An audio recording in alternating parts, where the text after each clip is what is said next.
మీ చేతుల మీద మూసి river development front ఎవరు అడ్డం వచ్చినా నిర్మించి 55 కిలోమీటర్ల మూసి రివర్ డెవలప్మెంట్ ఫ్రంట్ మీ చేతుల మీదుగా నిర్మించి ప్రపంచానికి ఆదర్శంగా నిలబెడతాం.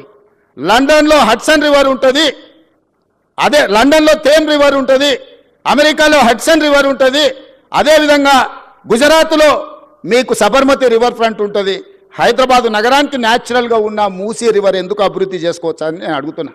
ఇవాళ నేను మిమ్మల్ని అడుగుతున్నా, కృష్ణ, గోదావరి, యమున, గంగా, సరస్వతి అన్ని నదుల పేర్ల మీద మన ఆడబిడ్డలకు పేర్లు పెట్టుకుంటున్నాం, అవునా? మన ఇంట్లో ఆడబిడ్డ పుడితే కృష్ణానో, కావేరో, గోదావరో, సరస్వతో, గంగానో అని నదుల పేర్లు మన బిడ్డలకు పెట్టుకుంటున్నాం. ఏ తండ్రి అయినా ఆయన బిడ్డకు మూసి అనే పేరు పెట్టుకున్నాడా? ఇన్ని నదుల పేర్లు, పవిత్రమైన నదుల పేర్లు మన ఆడబిడ్డలకు పెట్టుకున్నప్పుడు మూసి అనే రివర్ పేరు ఏ తండ్రి అయినా బిడ్డకు పెట్టుకున్నాడా? ఎందుకు పెట్టుకోలే? ఆ మూసి కంపు కొడుతుంది కాబట్టి, మూసి మురిగిపోయింది కాబట్టి, మూసిలో విషం చిమ్ముతున్నది కాబట్టి ఆ విషము, ఆ కంపు, ఆ మురికి మా బిడ్డల పేర్లు పెట్టుకోవద్దని తల్లిదండ్రులు ఏదైతే అనుకుంటున్నారో ఆ మూసి మురికిని ప్రక్షాళన చేయాలనుకుంటున్నా నేను. ఆ మూసిని నిర్మాణం చేయాలనుకుంటున్నా నేను. ఎందుకు యమున, సరస్వతి, గంగా, కావేరి పేర్లు పెట్టుకున్నప్పుడు మూసి అనేందుకు మన బిడ్డలకు పెట్టుకోకూడదు? ఆ మూసిని అద్భుతంగా నిర్మించినప్పుడు తప్పకుండా తల్లిదండ్రులు వాళ్ళ బిడ్డల పేర్లు మూసి అని పెట్టుకుంటారు. అంత అద్భుతమైన నిర్మాణం మనం చేసుకుందాం. నిర్మాణ క్రమంలో మల్లన్న సాగర్లో 14 ఊర్లను ఖాళీ చేసి 60,000 ఎకరాలు మల్లన్న సాగర్లో ల్యాండ్ ఎక్వేషన్ జరగలేదా? కొండ పోచమ్మలో జరగలేదా? రంగనాయక సాగర్లో ల్యాండ్ ఎక్వేషన్ జరగలేదా? నాగార్జున సాగర్ నిర్మించినప్పుడు ల్యాండ్ ఎక్వేషన్ జరగలేదా? శ్రీశైలంలో మా కొల్లాపూర్ మునిగిపోతే 92 జీవో ఇచ్చి ఇప్పటికి ఇంకా ఉద్యోగాలు ఇవ్వని కేసులు పెండింగ్ ఉన్నాయి. శ్రీశైలం కట్టినప్పుడు నిర్వాసితులు కాలేదా? ఇవాళ మూసి నిర్మాణం చేస్తే కూడా కొన్ని వేల మంది, 5,000 మందో 10,000 కుటుంబాల్లో నిర్వాసితులు అయితే నిర్వాసితులను ఎట్లా ఆదుకోవాలో సలహా చెప్పండి అని నేను అడుగుతున్నా.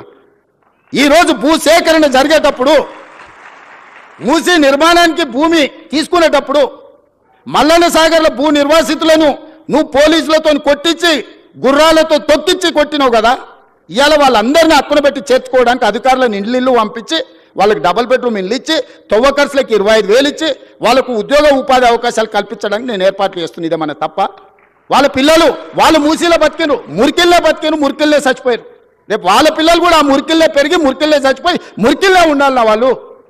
ఆ మూసీలు ఉన్న వాళ్ళకు మంచి జీవితం ఉండొద్దా? వాళ్ళ పిల్లలు చదువుకోవద్దా? వాళ్ళు బాగుపడొద్దా? వాళ్ళందరినీ బాగు చేసే బాధ్యత ప్రభుత్వం తీసుకుందామని నేను చెప్తున్నా. మూసీలో మొత్తం 10,000 కుటుంబాలు ఉన్నాయి. 6 నెలల నుంచి ఎన్యూమరేట్ చేయించిన 33 టీంలను పెట్టి ఇల్లు పోయి ప్రతి వాళ్ళ వివరాలు సేకరించి, ప్రతి వాళ్ళ ఆధార్ కార్డు తీసుకొని, ప్రతి కుటుంబం యొక్క వివరాలు 33 టీంలు 6 నెలల నుంచి ఇల్లు పోయి తిరిగి తీసుకొచ్చినాం. ఇప్పుడు అవేర్నెస్ ప్రోగ్రాంలో గోడ మీద మార్కింగ్ చేస్తున్నాం. ఇక్కడ వరకు మూసి రివర్ బెడ్ ఉన్నది, ఆ పైన బఫర్ జోన్ ఉన్నది, ఇక్కడ వరకు వీటిని తొలగించాల్సి వస్తే మీకు నష్టపరిహారం ఇస్తామని చెప్పి మూసీలో గుడిసెలు వేసుకున్న వాళ్ళకి డబుల్ బెడ్రూమ్ ఇల్లు ఇచ్చి ఆత్మగౌరవంతో బతకడానికి తరలిస్తున్నాం. బఫర్ జోన్లో ఉన్న వాళ్ళని ఏ విధంగా ఆదుకోవాలనో ఆలోచన చేస్తున్నాం. ఇవాళ మీరందరూ సలహా ఇవ్వండి, వాళ్ళకి నష్టపరిహారం ఎట్లిద్దామో చెప్పండి. 1,00,000 కోట్లు కాళేశ్వరంలో కాలబెట్టినావు కదా, నువ్వు కట్టిన కాళేశ్వరం కూలి సచ్చింది కదా, 1,00,000 కోట్లు ఆడ పోసినావు. 5-10 వేల కోట్లు మూసీలో ఉన్న పేదోళ్లకు మంచి ఇల్లు కట్టించి, మంచి పాఠశాలలు కట్టించి, ఆ పిల్లలకు మంచి ప్లే గ్రౌండ్ ఇచ్చి, మంచి విద్యను నేర్పిస్తే వాళ్ళు భవిష్యత్తుకి పునాదులు అవుతారు. వాళ్ళ బాగు కోసం కష్టపడదాం. ఆ పనిలో మీ ఇక్కడున్న ఇంజనీర్లు భాగస్వాములు కాండి అని చెప్పి నేను మిమ్మల్ని అడుగుతున్నా. వాళ్ళు మనోళ్ళే, నాకు తెలియదా? 20 ఏళ్ళు నేను కూడా పబ్లిక్ లైఫ్లో ఉండొచ్చిన. జిల్లా పరిషత్ మెంబర్ నుంచి ముఖ్యమంత్రి వరకు వచ్చిన. ఓసారి జడ్పీటీసీ, ఓసారి ఎమ్మెల్సీ, 2 సార్లు ఎమ్మెల్యే, ఓసారి ఎంపీ, ఈరోజు ముఖ్యమంత్రి. 20 ఏళ్ళు పేదోళ్ళ మధ్యలోనే తిరిగిన కదా, ఉన్నా కదా. పేదోడి దుఃఖం నాకు తెలియదా? ఇల్లు కూలితే ఎంత బాధ ఉంటుందో తెలియదా? వాళ్ళందరినీ ఎట్లా ఆదుకుందామో చెప్పండి, నష్టపరిహారం ఎట్లిద్దామో చెప్పండి. నువ్వు 7 లక్షల కోట్లు అప్పు చేసినావు, వాళ్ళ కోసం ఇంకో 10,000 కోట్లు ఎట్లయినా చేసి తీసుకొచ్చి వాళ్ళకి ఇద్దాం. మీరు మింగింది ఆపితే చాలు వాళ్ళకి ఇవ్వడానికి. ఏందుంది అందులో? 1000 ఎకరాల ఫామ్ హౌస్ ఉంది, 2 కోట్లు 3 కోట్లు ఎకరం ఉంది. ఇవాళ 2-3 వేల కోట్లు నువ్వు పండుకునే కానీ ఉంది కదా కేసీఆర్. నీ పార్టీ ఆఫీస్ ఖాతాలో 1,500 కోట్లు ఉన్నాయి. నువ్వు పార్టీ పెట్టినాడు 15 రూపాయలు లేవు నీ దగ్గర. 1,500 కోట్లు నీ ఖాతాలకు పైసలు వచ్చినాయి. ఎట్లొచ్చినాయి? ఈ పేదోళ్ళ త్యాగం కాదా? వాళ్ళు ప్రభుత్వం నుంచి, ప్రభుత్వ ఖజానా నుంచి అవసరమైతే ఒక 10,000 కోట్లు ఖర్చు అయినా వాళ్ళని ఒక మంచి అపార్ట్మెంట్స్ కట్టించి, గవర్నమెంట్ ల్యాండ్లో వాళ్ళకి మంచి ఒక కాలనీ కట్టించి, వాళ్ళందరినీ అక్కడికి తరలించి అక్కడ ఒక హాస్పిటల్, ఒక పాఠశాల, ఒక ఐటీఐ, ఒక జూనియర్ కాలేజు, అవసరమైతే ఒక ఇంజనీరింగ్ కాలేజ్ కట్టించి వాళ్ళకు ఒక మంచి భవిష్యత్తు ఇద్దాం. సలహా ఇవ్వండి. చదువుకోలేదా? అమెరికాలో పోయి చదువు వచ్చిన అంటే సన్నాసి ఆ పిల్లలు చదువుకోనికే దారి చూపించేది తెలియదా? ఈటెల రాజేందర్ గారు అందులో ఇంకా ఆయనకు అంగి మారింది కానీ వాసన అయితే మారినట్టుగా అనిపిస్తలేదు. నాకు కొంచెం గౌరవం ఉండే, ఎందుకంటే ఇట్లాంటి దాంట్లో కొంచెం కలిసి వస్తాడేమని. ముందు రోజు హరీష్ కేటీఆర్ మాట్లాడితే తెల్లారి అదే జిరాక్ తీసుకొచ్చి రాజేందర్ అన్న చదువుతున్నాడు. కనీసం భాషనైనా మార్చుకో రాజేందర్ అన్న, నువ్వు అందులో ఉండొచ్చినావు అని ఇంత బానిసత్వం వాళ్ళకు చూపించాల్సిన అవసరం లేదు.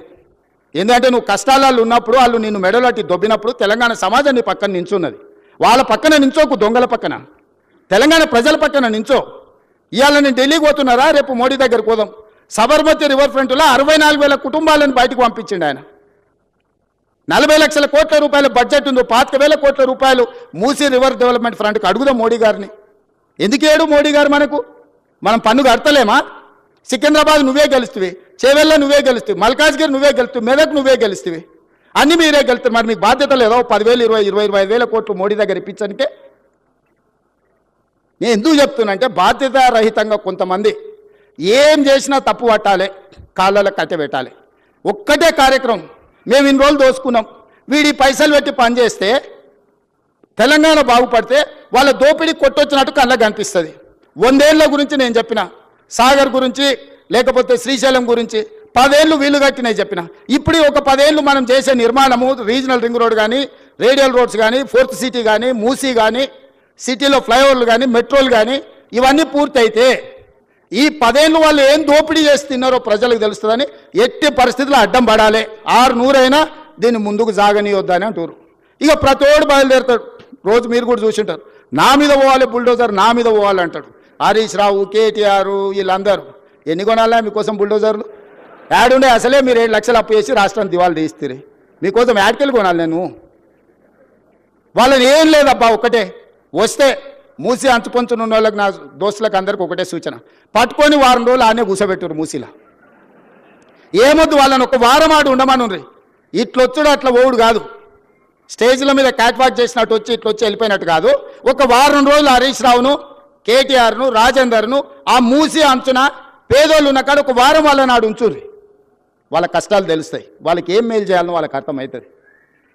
కాబట్టి ఇక్కడ వచ్చిన ఇంజనీర్లకు ముఖ్యంగా రేపు జిహెచ్ఎంసీలో కానీ ఇక్కడ సిటీలో సర్వీస్లో చేరబోయే వాళ్ళు మీ కర్తవ్యంగా పెట్టుకోండి. రేపు గొప్పగా మీ సర్వీస్లో మేము రీజనల్ రింగ్ రోడ్ వేయగలిగినాము, మేము రేడియల్ రోడ్ వేయగలిగినాము, మేము మూసి నిర్మించినాము, హైదరాబాద్ నగరంలో మెట్రోను మేము నిర్మించినామని చెప్పుకునే విధంగా గొప్పగా పనిచేయండి. ప్రభుత్వం మీకు అండగా నిలబడుతుంది. ప్రభుత్వం మీకు ఏం కావాలన్నా సహకరిస్తుంది. ఈ ప్రభుత్వం మనది. ఈ ప్రభుత్వం ఎవరితో కాదు, మనం ఎవరికో చేస్తలేం. ఈ ప్రభుత్వము, ఈ రాష్ట్రం మన కుటుంబం. మన కుటుంబం కోసం మనం పనిచేసుకుంటున్నాం. మీ అందరి సహకారం ఉండాలి. మళ్ళొక్కసారికి ఇక్కడికి వచ్చిన వాళ్లకు తెలంగాణ రాష్ట్ర ప్రజలందరూ కూడా దసరా శుభాకాంక్షలు తెలియజేస్తూ మీ అందరి దగ్గర సెలవు తీసుకుంటున్నా.